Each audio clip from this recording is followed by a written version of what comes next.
It's called An Upside-Down View of Governance, and as you can see, it's got on the cover a drawing, which is the Van Gogh drawing of a chair, only we have put it upside down.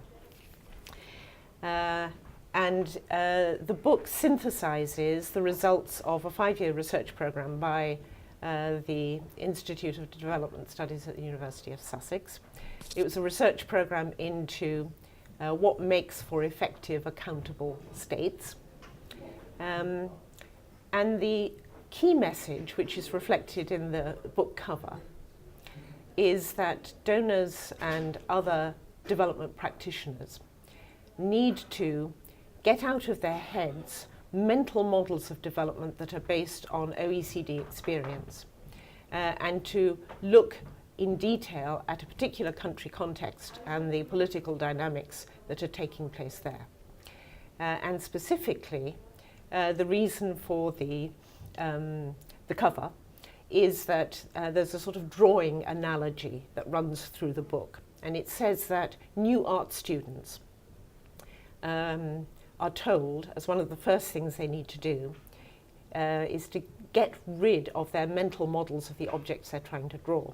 So it doesn't help, if you're trying to draw a chair, to think of a chair in terms of a back and a seat of roughly equal proportions and 4 legs of identical length. You've got to get rid of that mental model and look and draw exactly what you see.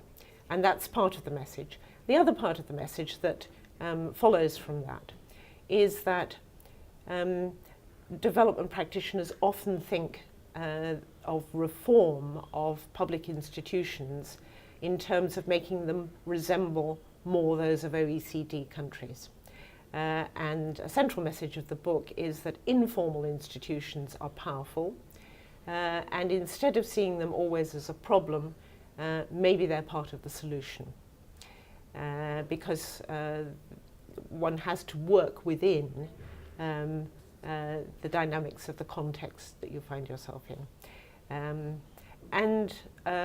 A final sort of set of questions, if you like, that might be useful to ask if you're trying to understand this context are things like this. What are the incentives of political elites?